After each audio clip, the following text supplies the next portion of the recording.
La Malaisie fête ses 50 ans d'indépendance en ce mois de juillet 2007. La nouvelle ville de Putrajaya, centre politique et administratif du pays, reçoit ses hôtes pour un magnifique spectacle. À l'image de cette nation cosmopolite, toutes les composantes ethniques sont réunies dans une féerie de couleurs, de musique.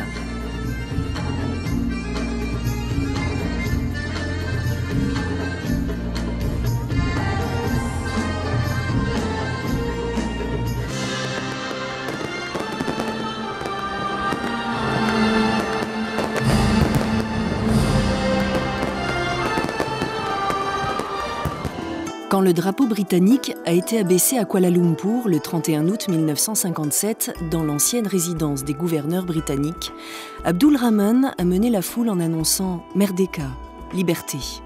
Cette cérémonie met fin à plus de 150 ans de colonisation.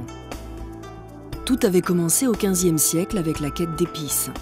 Les Vénitiens les achetaient à des commerçants arabes qui se les procuraient, eux, à Malacca, alors capitale de l'Empire malais. Voulant profiter seuls de cette richesse, les Portugais décident de briser cette chaîne. Ils attaquent Malacca en 1511 et créent un comptoir florissant. Mais leur pouvoir est contesté car ils cherchent aussi à imposer la foi chrétienne. Les Hollandais, qui n'ont que des prétentions commerciales, attaquent Malacca en 1641 et chassent les Portugais. Ils n'investissent que peu en Malaisie, préférant Batavia. Ils laissent donc la place aux Anglais qui s'installent dans l'île de Penang. L'invention du Français Nicolas Appert va provoquer une demande considérable d'étain, métal indispensable à la fabrication des boîtes de conserve. En 1857, 87 prospecteurs chinois s'installent à la jonction de deux cours d'eau qu'ils nomment confluent boueux Kuala Lumpur. Le climat est particulièrement insalubre, la plupart meurent très vite. Mais d'autres arrivent car le sous-sol de Kuala regorge d'étain.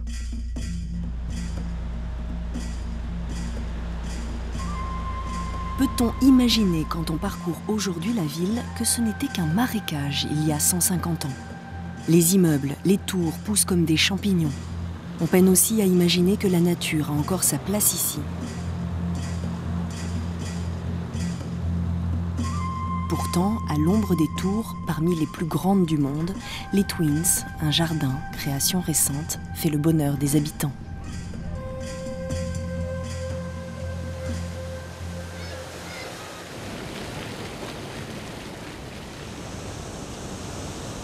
Ce parc a été créé pour les gens de Kuala Lumpur et il couvre 50 hectares.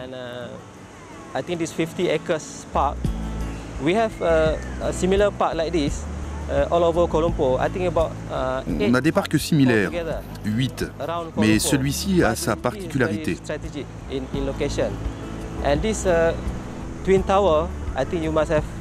Il abrite les célèbres tours jumelles, faisant chacune 88 étages.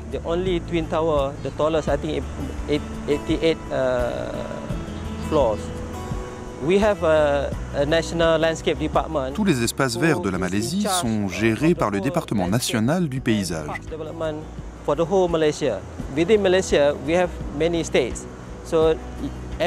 Mais chaque État de Malaisie a sa propre section et pour Kuala Lumpur, c'est la mairie qui s'en occupe, avec la contribution des organismes du secteur privé.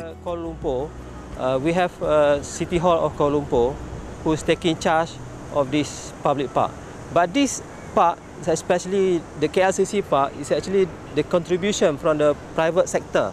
During the weekend, you will see there will be a lot of people here. Not only here, but in other parks. Le week-end, il y a beaucoup de monde ici et dans tous les parcs de la ville. Mais nous avons aussi des parcs très visités à l'extérieur de la ville, des parcs récréatifs ou agricoles. Forest recreation, we have agriculture park. L'un des parcs le plus visités est sans conteste Lake Garden. Jadis forêt peuplée de cochons sauvages et de tigres, les jardins ont été aménagés par les Anglais en 1889. Leur influence est évidente, largement inspirée par Hyde Park et la Serpentine de Londres. Prisés par les habitants, site névralgique de la ville, les jardins offrent de nombreuses activités en plein air.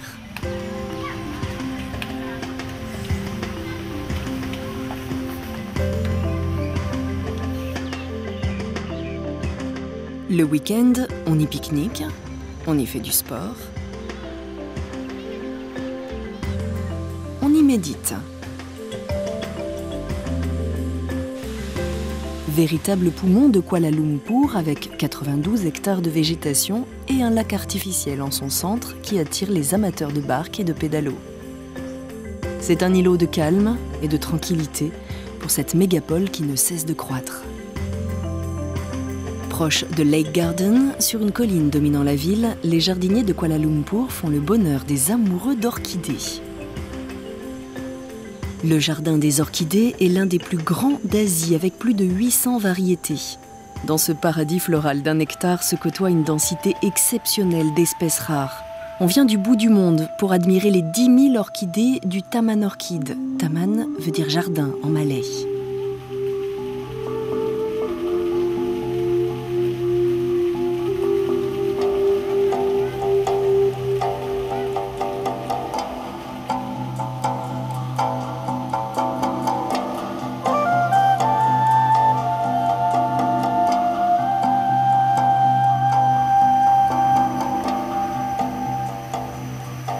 Objet de tous les soins, la plus grande orchidée de la Terre, Grammatophyllum speciosum. Malheureusement, il faudra revenir pour la voir en fleurs. Vous pourrez par contre vous enivrer du parfum de cette toute petite orchidée et écouter les conseils d'un professionnel à la boutique du jardin.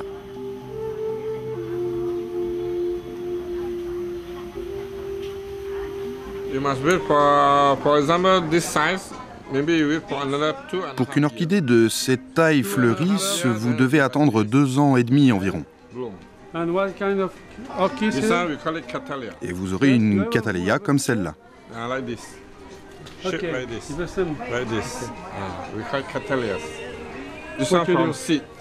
Nous les fabriquons nous-mêmes en partant des graines que nous mettons là-dedans.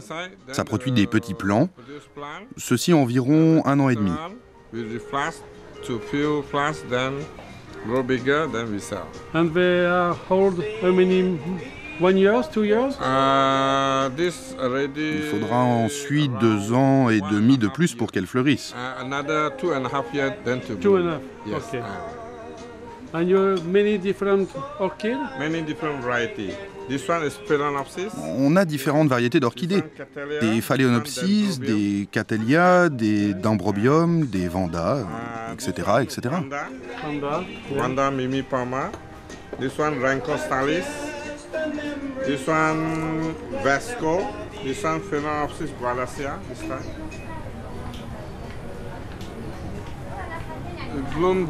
Elles fleurissent l'été. En hiver, il n'y en a pas du tout. Nous utilisons ces engrais. Le vert pour fortifier les racines, le bleu pour que la floraison soit plus importante. On les utilise en alternance, 1 fois par semaine. Par exemple, l'un le jeudi et l'autre le dimanche.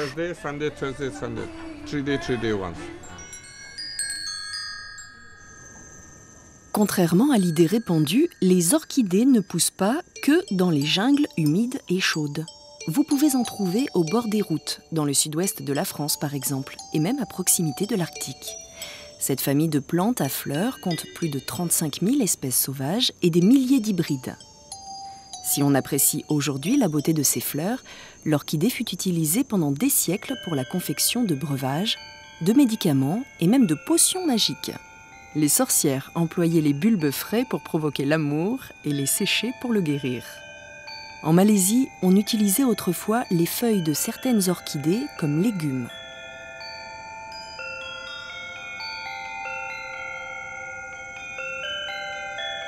Si la cuisine des orchidées vous tente, il vous faudra les cultiver. Copiez la méthode des jardiniers de Kuala Lumpur. Mettez des morceaux de charbon de bois dans vos pots. Ici, on en cultive certaines en pleine terre. Quelle chance ils ont!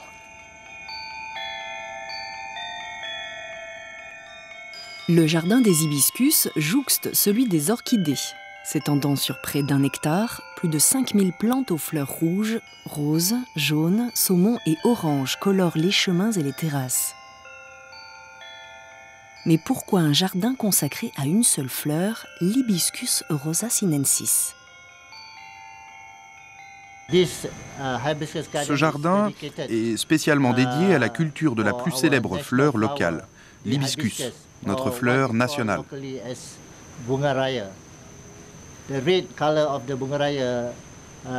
Le rouge est le symbole de la bravoure, et les 5 pétales de la fleur représentent les 5 piliers de notre nation.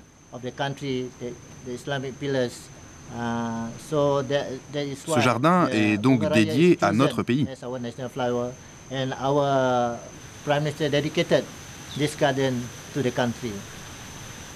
Nous avons environ 80 variétés différentes d'hibiscus dans ce jardin, qui se déclinent dans différentes couleurs, le rouge, le blanc, le orange, le jaune, etc., etc.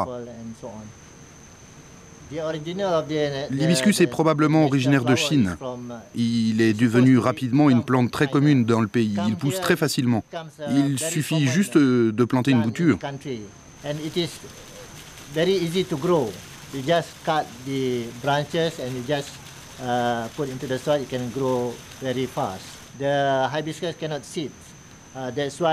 En Malaisie, les hibiscus ne donnent pas de graines. On importe des variétés d'autres pays. Les graines ne germent pas ici. Pour le multiplier, nous faisons des boutures ou des marcottes. C'est vraiment très facile.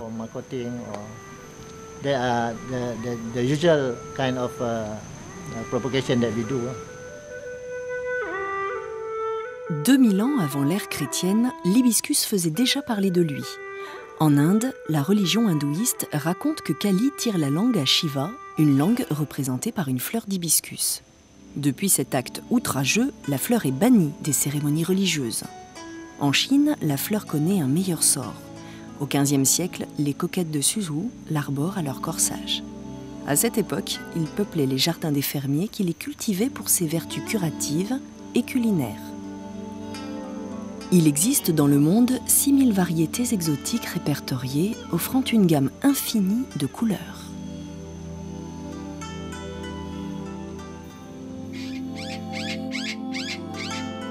Couleurs toujours à Bird Gardens, avec en prime des chants plus ou moins harmonieux.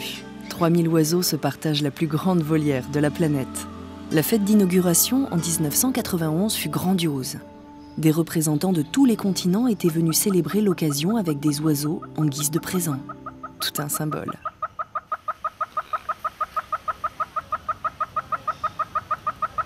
On admirera surtout les magnifiques calaos de Malaisie, dont le fameux calao rhinocéros.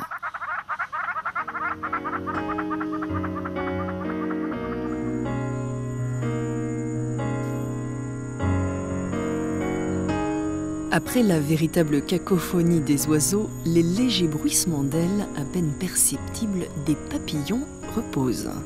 Mais l'œil doit être rapide pour saisir au vol leur beauté. Heureusement, ils se posent sur les fleurs du jardin pour en savourer leur nectar. Le lieu, une forêt tropicale malaisienne, soigneusement aménagée, abrite plus de 6000 lépidoptères de 120 espèces différentes. Cet habitat naturel a été reconstitué de toutes pièces grâce à la plantation de plus de 15 000 végétaux. Cet environnement luxuriant est plus qu'un décor agréable, il est un univers vital pour les papillons qui ne peuvent vivre sans les fleurs. Vous savez ce qu'il vous reste à faire si vous voulez que les papillons envahissent votre jardin. Plantez, semez les arbustes et les fleurs qu'ils aiment. Offrez-leur aussi un petit dessert, de l'eau sucrée, des tranches d'ananas par exemple.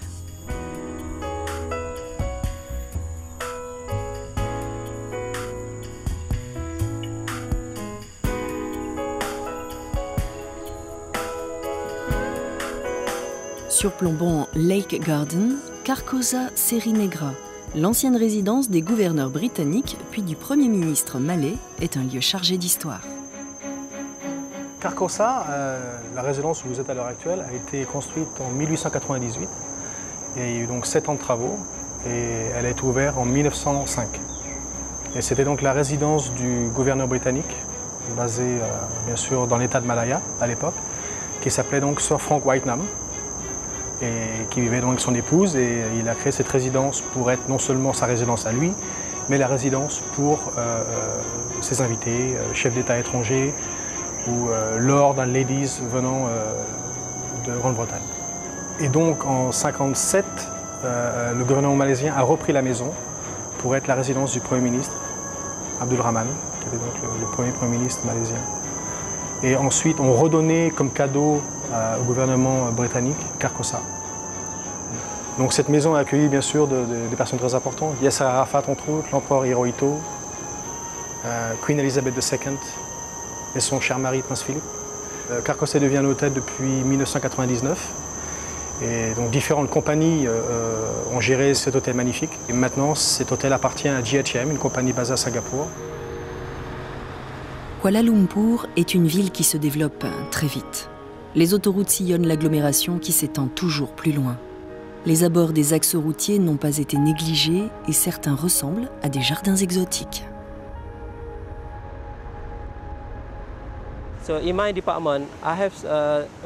J'ai 40 architectes paysagistes dans mon département, celui des parcs et du paysage.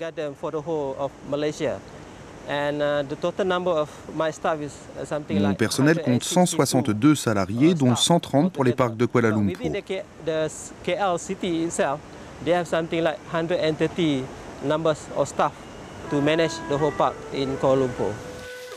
La Malaisie, pays jeune, a d'énormes besoins en formation. Sur le modèle américain, elle a installé un campus de 90 hectares en dehors de la ville. Dans l'enceinte de l'université, Rimba Ilmu, le jardin de la connaissance, qui offre aux visiteurs des serres, des expositions, mais surtout un parcours dans la forêt préservée. Une collection d'arbres et d'arbustes permet la sauvegarde d'espèces menacées et leur étude.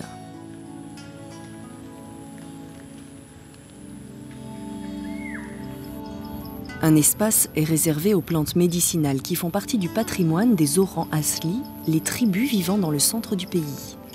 Elles offriront dans l'avenir des ressources importantes pour la création de nouveaux médicaments.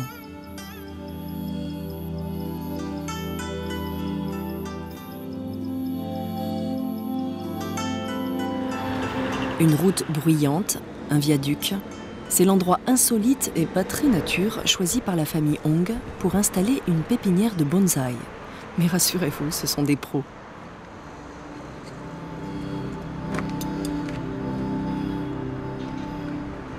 What are you doing? Je suis en train de mettre de l'engrais. Une fois toutes les 2 semaines. C'est de l'engrais organique, de la fiente de poule, de volaille. La dose dépend de la taille du pot et de l'âge de la plante.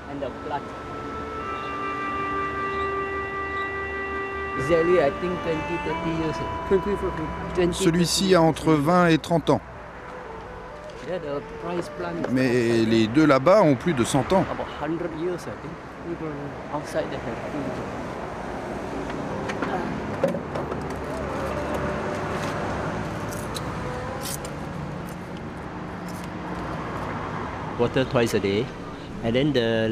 Il faut arroser les bonsaïs 2 fois par jour et mettre de l'engrais toutes les 2 semaines.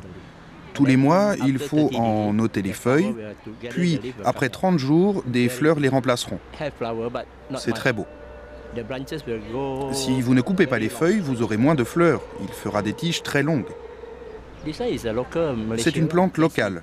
Le nom est jasmine et il sent très bon. J'ai plus de 5000 bonsaïs.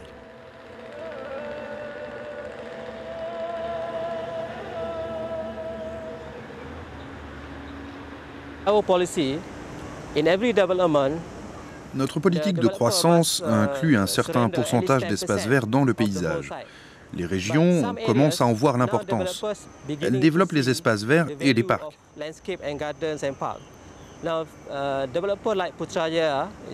Les nouvelles villes comme Putrajaya sont dotées de jardins et d'espaces verts qui représentent 30 à 40% de la superficie. Notre politique est donc axée sur la préservation du paysage et des espaces verts et valorise ainsi le marché immobilier. La dernière réalisation un peu folle de la Malaisie, une ville nouvelle, Putrajaya. Le siège de tous les ministères et organismes gouvernementaux. 5000 hectares pour une population qui devrait atteindre 350 000 personnes. Mais la nature n'a pas été oubliée puisqu'elle occupe plus de 35% de l'espace. La campagne à la ville donc, avec évidemment un jardin botanique créé en 2001 qui occupe actuellement une surface de 93 hectares. We can find a lot of plants. L'idée est d'exposer les plantes locales et quelque chose comme 90 plantes venues d'ailleurs. 90 plants around the world. Such like what can you see? Au loin, vous avez les palmiers. Il y a beaucoup de sortes de palmiers dans le monde, mais ceux-ci sont les plus beaux. For very beautiful palm trees here. Actually, we put Chaque lieu est dédié à la culture spécifique d'une plante. Ici, c'est le jardin des palmiers.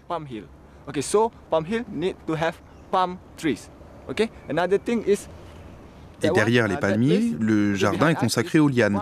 On cultive des fleurs comme les héliconias et des plantes grimpantes.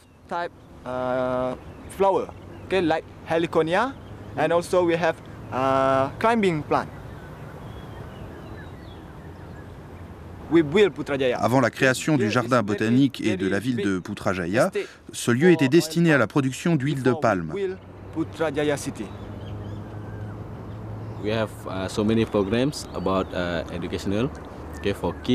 Il y a beaucoup d'écoliers qui le visitent dans le cadre de programmes pédagogiques. On y fait aussi du camping. Nous avons aussi des événements, des journées pour les familles. We have family day. Okay. We bring our visitor to learn a little bit knowledge about plant. When they come, not in formal. Nous amenons nos visiteurs à avoir certaines connaissances en botanique. So we will give him some knowledge. Okay. So after he go out from this garden, ensuite, il parle du jardin à d'autres personnes qui alors viennent au jardin botanique de Putrajaya. And then they will tell another person outside to come here, to take a look here, okay, to have some knowledge, to have some experience like that. Ici, vous voyez des grands arbres. Nous les avons apportés ici pour les planter alors qu'ils étaient déjà grands.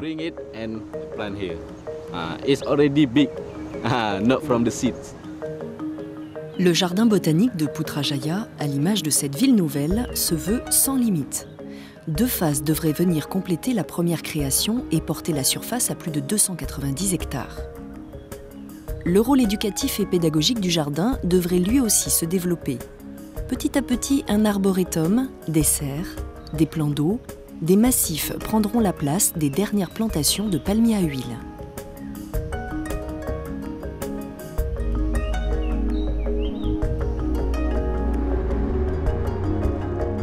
Rejoindre Penang depuis la capitale Kuala Lumpur par l'autoroute est chose facile. Aujourd'hui, votre regard est pourtant attiré par les palmiers à huile qui l'abordent sur des centaines de kilomètres et les aires de repos baignent dans une ambiance très exotique. Les fruits qui s'offrent à vos yeux sont pour la plupart inconnus en Occident. Voyant votre étonnement, les vendeurs ne manqueront pas de vous les faire déguster.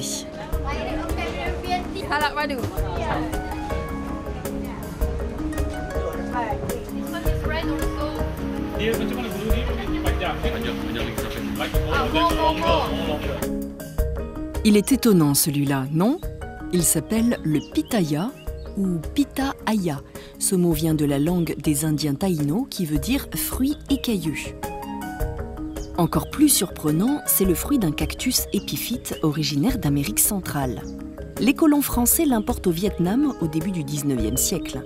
Initialement, les fruits étaient réservés à la famille royale, puis à la bourgeoisie locale. Sa végétation aux allures de vigne vierge oblige à le contenir dans des tubes de béton. Sa fleur est appelée reine de la nuit. Elle ressemble à la gerbe de feu qui sort de la bouche d'un dragon, d'où le nom en Asie de fruit du dragon. Il mûrira entouré de papier car les oiseaux et les insectes le convoitent tellement qu'ils le dévoreraient avant vous. Plus de 350 espèces différentes d'arbres fruitiers ont été identifiées en Malaisie.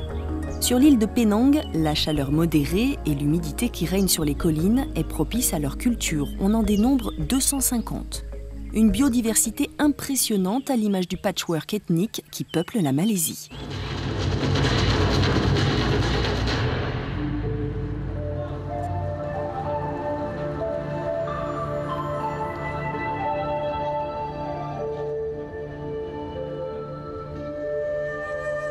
Pour fêter l'indépendance, le choix des groupes invités est un symbole fort du gouvernement. Dans un tourbillon de couleurs et de musique se mêlent malais, chinois, indiens et orang asli.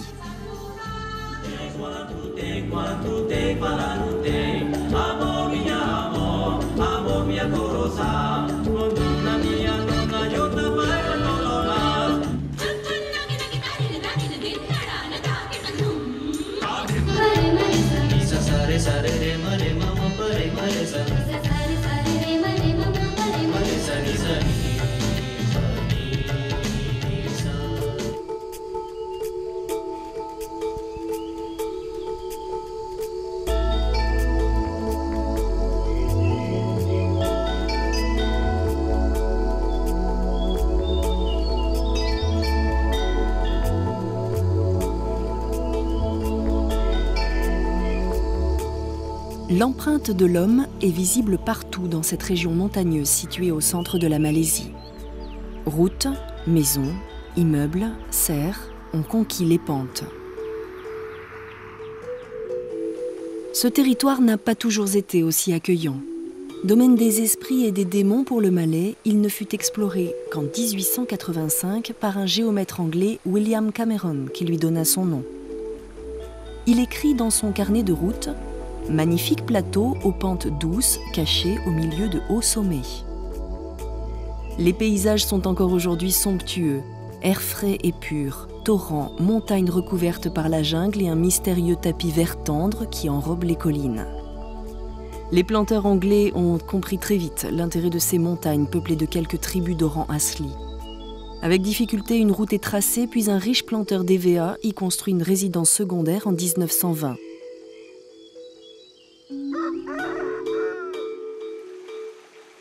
La station climatique des Cameron Highlands vient de naître au charme très british.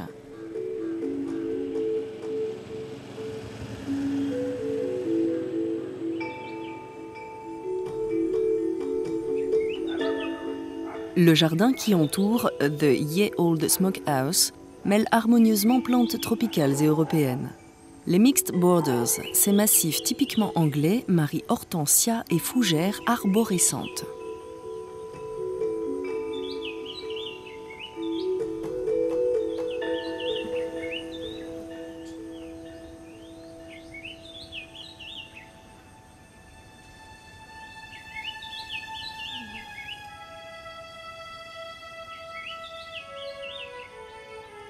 À 4 heures, rien n'est plus chic que de venir prendre son thé dans ce cottage de style Tudor.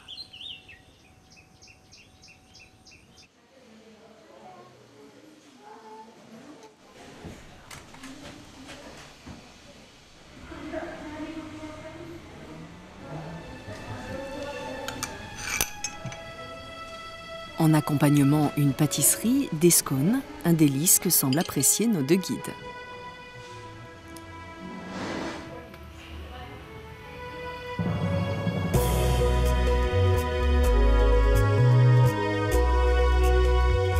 Le thé provient des collines toutes proches, ce tapis vert qui attire l'œil. Les premiers théiers ont été plantés par Archibald Russell en 1929 qui fonda le Bow Tea Estate. Il avait gagné au jeu une concession de 19 hectares. Le domaine en couvre maintenant 4000. La visite de la plantation est l'étape obligée de tous les touristes.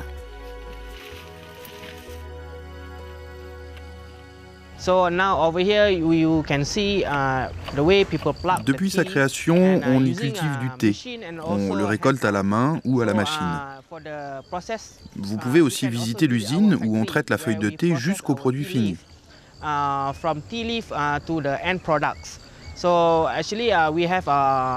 y a 3 étapes dans la fabrication du thé: fragmentation, roulage et conditionnement. then rolling, then we have sorting and also packaging. Usually we cut the tea, for the... Il faut 3 mois d'intervalle entre chaque récolte de thé. Cela assure une meilleure qualité.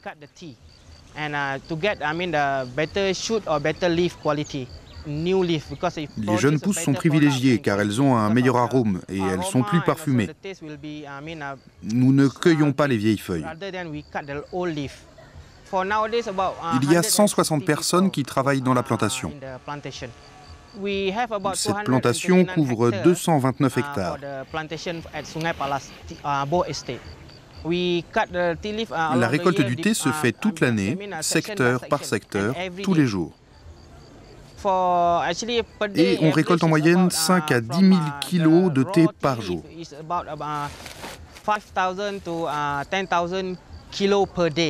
La majeure partie de notre production est destinée au marché malais, mais on exporte aussi un peu au Japon et en Asie de l'Est et du Sud.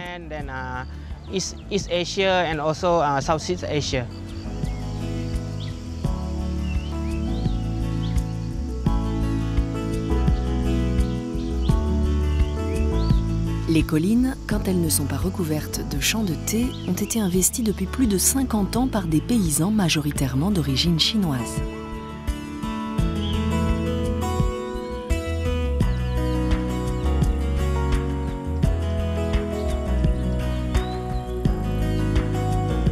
En Malaisie, manger exotique, c'est offrir des fruits et des légumes qui poussent habituellement aux antipodes. Choux-fleurs, poireaux, tomates, laitues et fraises. Le climat particulier des Cameron Highlands lui a permis de devenir le potager de la Malaisie.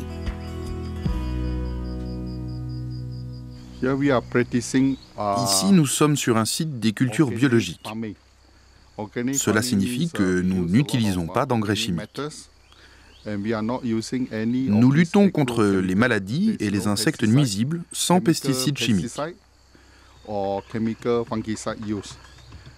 Nous utilisons notre propre engrais organique. Et on se rend compte que les légumes qu'on produit ont meilleur goût et un meilleur arôme, et sont plus sucrés car ils contiennent plus d'acides aminés.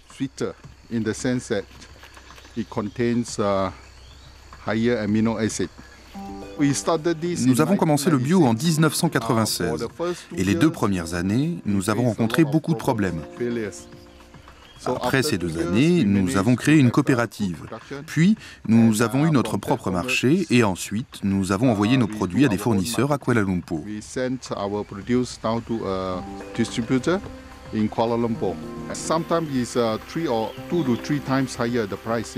Souvent, le prix des légumes bio est 2 à 3 fois supérieur à celui des autres, car il n'est pas facile de les faire pousser. Et la main-d'œuvre revient cher, car tout est manuel.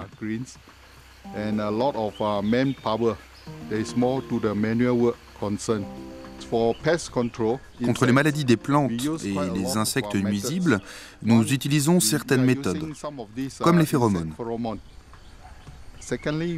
utilise aussi des bandes adhésives jaunes où les mouches viennent se coller. On installe aussi d'autres insectes qui seront les prédateurs des nuisibles. Et enfin, nous mettons des substances répulsives.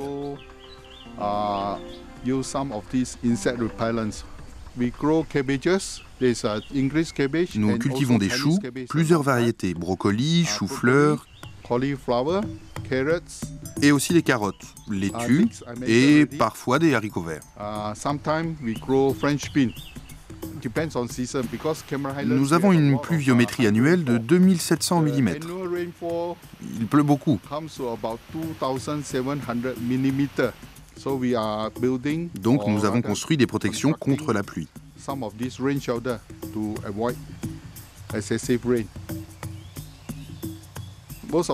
La plupart des légumes sont servis et appréciés dans nos restaurants Steamboat.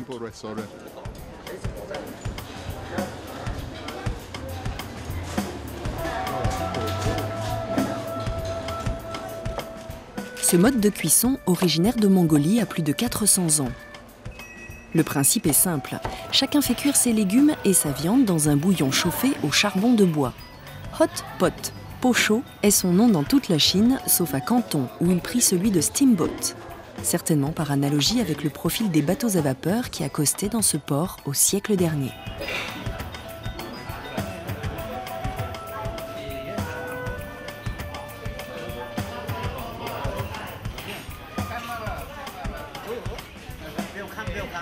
Dans certains restaurants indiens, on ne s'embarrasse pas avec la vaisselle. Les assiettes sont tout simplement des feuilles de bananier et les doigts servent de fourchette.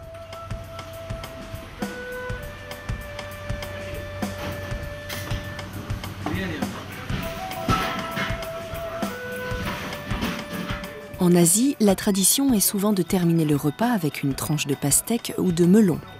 C'est quoi ça, Valérie? Ça, c'est le jackfruit. Jackfruit. Very good jackfruit. En Malaisie, faites travailler vos papilles en dégustant tous les fruits inconnus qui s'offrent à vous.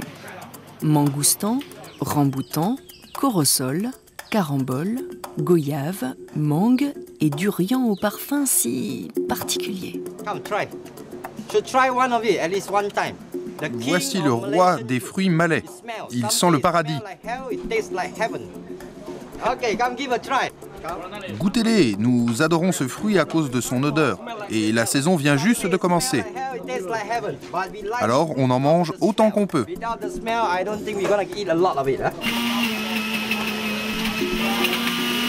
Une petite soif vous tenaille, vous trouverez certainement au détour d'une rue ou sur le bord de la route une échoppe qui vous proposera un jus de fruits frais.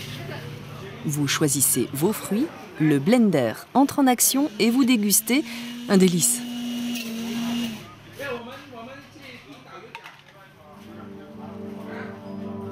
Tous les producteurs ne sont pas encore convertis à la culture biologique, mais la tendance va dans ce sens. Les sols n'étant pas tous favorables, la latérite rouge et les rochers à fleurs, certains ont développé des techniques très sophistiquées comme la culture hors sol. À Strawberry Farm, on cultive bien sûr des fraises. Toute l'année, les gourmands peuvent venir se régaler, acheter des confitures, des barquettes de fruits rouges, savourer des jus, des glaces, des bonbons, des gâteaux aux fraises.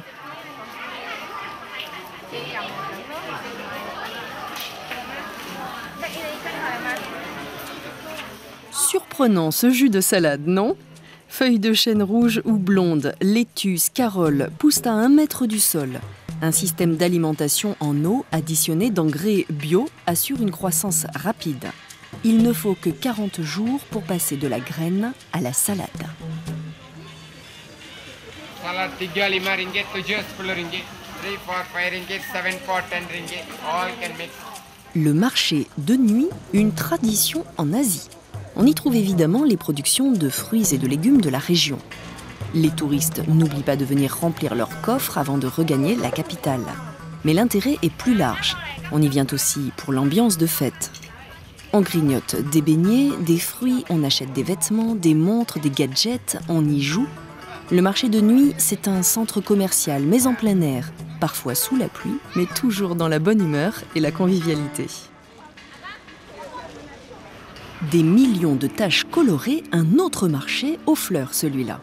Le climat tempéré des Cameron Highlands, un minimum de 9 degrés et un maximum qui dépasse rarement 25 degrés, permet de cultiver les mêmes fleurs que dans nos jardins, essentiellement des chrysanthèmes. Cette activité génère un chiffre d'affaires supérieur à 65 millions d'euros, dont environ 75% à l'exportation.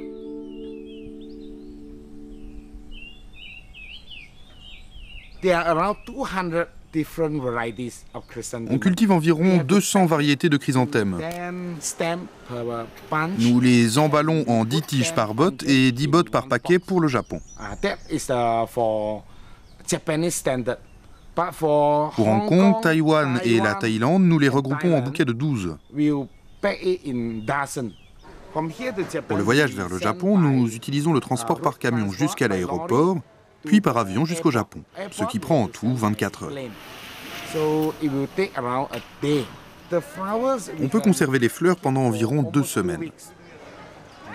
En Malaisie, et spécialement dans les montagnes de Cameron Highlands, les chrysanthèmes poussent sous serre pour les protéger de la pluie.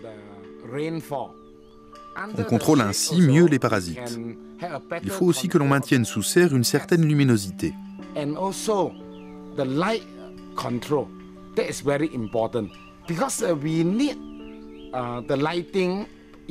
C'est très important parce que de la luminosité dépend la taille de la fleur. Elle aide aussi à contrôler la floraison, surtout le fait que les fleurs poussent à la même hauteur et à la même période de l'année.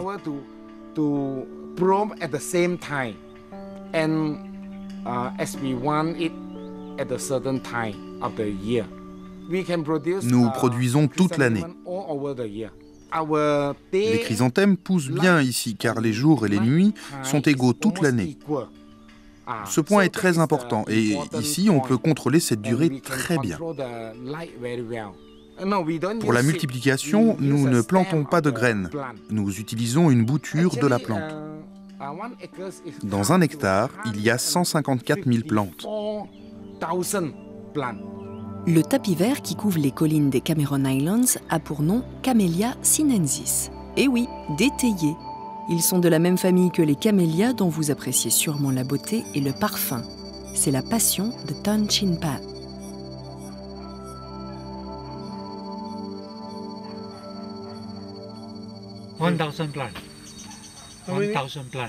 J'ai 1000 camélias, 200 différents, 20 vraiment très beaux et environ 50 pour ici.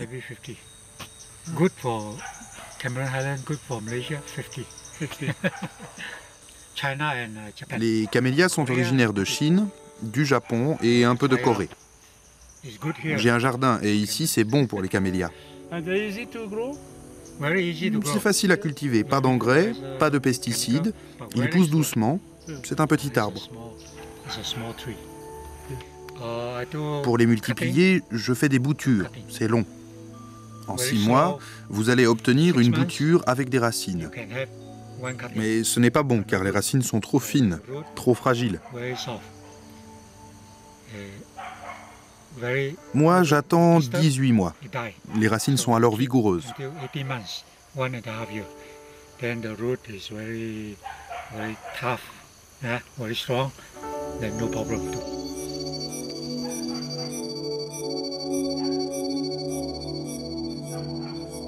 Vous voulez multiplier des anthuriums? C'est très facile. À maturité, la tige se boursoufle, des graines apparaissent, il ne reste plus qu'à les récupérer, les semer et puis attendre. C'est un bébé anthurium. 6 months? 6 mois? Ouais, Yes. 6 mois. 6 months. Oh, yeah. Dans 1 an, il aura 4 feuilles. Il grandira et 4 ans plus tard, vous aurez peut-être des fleurs.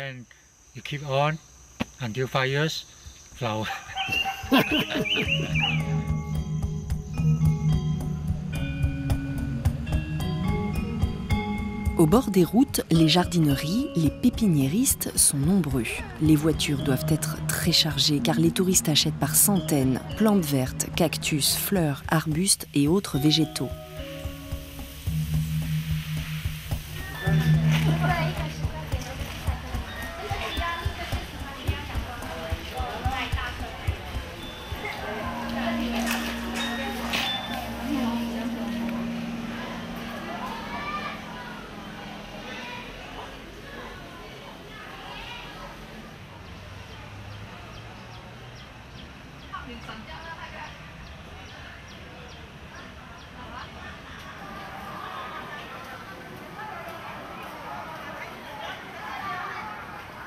Parmi toutes ces jardineries, une retient l'attention sur le flanc d'une colline.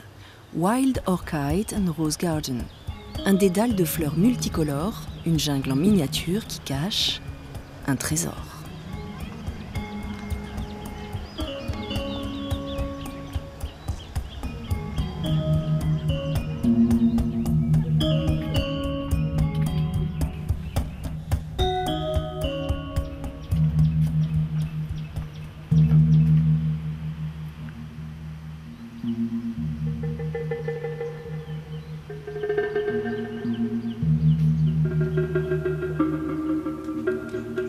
La vraie difficulté, résister à l'envie de tout acheter. Mais je suis certaine que vous allez craquer en voyant cette collection unique de plantes carnivores des Nepenthes. D'où viennent-elles? From the jungle or jungle. De la jungle, From Cameron? Yeah, Cameron. des Cameron Highlands. In the jungle. Yeah, Easily. yeah. Or the Yes. Cameron jungle. Yes. Il faut les garder à l'ombre et les arroser tous les matins.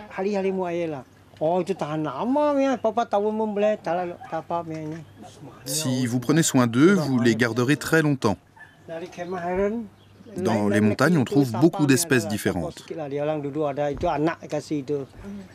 Je n'utilise pas d'engrais chimiques. La plante est naturellement fertilisée par les insectes qui tombent dans le piège.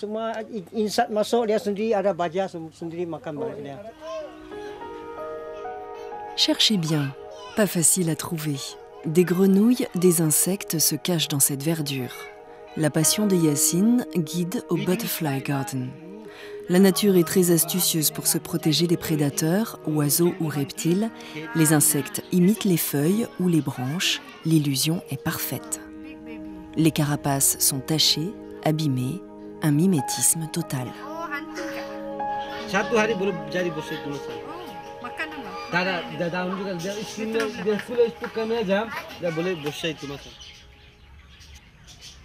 Is easy to find? Oui, c'est très facile. Il suffit d'aller dans la jungle. Yacine se procure ses pensionnaires dans les kampangs.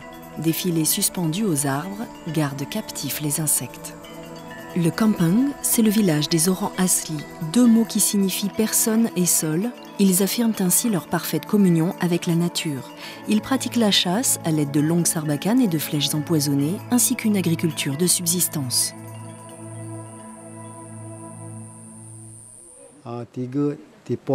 Nous défrichons la forêt pour cultiver du maïs et du manioc. Et nous y allons aussi pour récolter des racines. La presque totalité de notre production est pour nous. Nous n'allons pas la vendre en ville car ce n'est pas facile, c'est loin.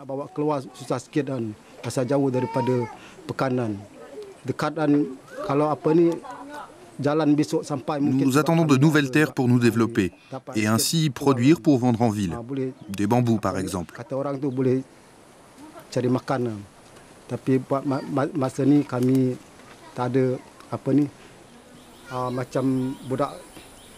Il y a une école primaire pour les enfants de 6 à 12 ans au campement. Ensuite, pour l'école secondaire, les élèves sont en pension à Ringlet pour les filles et à Tana pour les garçons. Toutes les semaines, ils reviennent et ceux qui ont de bons résultats vont ensuite à l'université.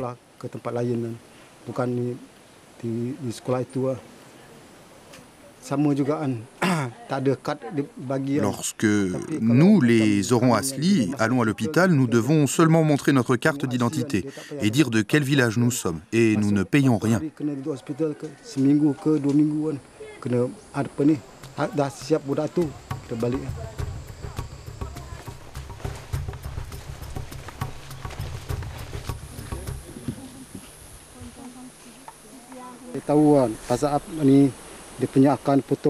Je ne connais pas le nom de cette plante, mais vous prenez un petit morceau de racine et vous le faites bouillir. Vous buvez et cela vous soulage le corps. C'est pour tout le monde.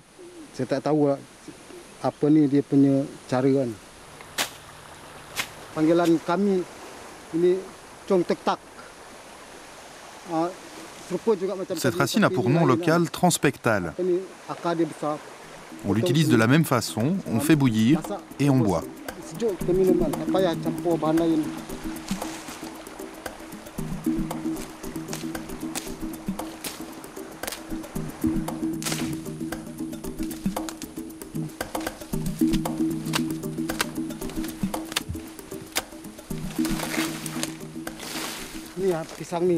C'est une variété de banane.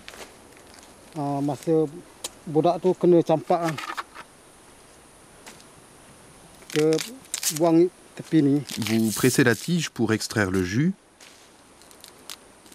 Vous mettez dans un pot avec de l'eau chaude durant une demi-heure et vous vous badigeonnez le corps avec la mixture pour soigner la variole.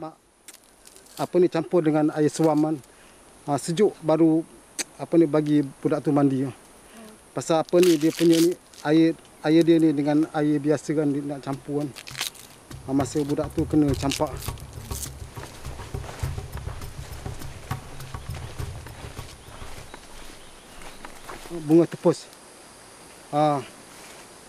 Bagi kami kalau ada apa ni untuk nak buat tangkal lah. Ini bunga ni kan.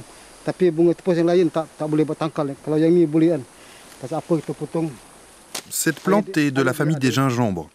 Vous récupérez l'eau de la fleur, Vous la mettez dans un pot et vous l'emmenez au village. C'est bénéfique. Nak buat tangkal tu kena potong, kena bawa macam ni ke rumah. Bila sampai rumah, tuang dekat baldi, ambil ramuan lain, campur. Yang ni untuk sakit mata punya daun besar ni kan. Cette racine est utilisée pour le mal des yeux. Vous mettez une goutte de sève dans votre œil pour le soigner. Potong, letak dalam gelas macam ni kan. Air dia keluar, bila dah keluar habis.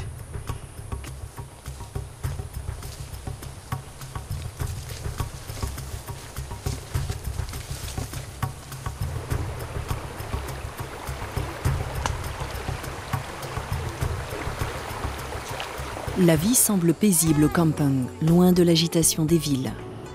Espérons que le développement touristique dans les Cameron Highlands ne sera pas, pour les Orang Asli, synonyme de perte de leur identité et de leur tradition.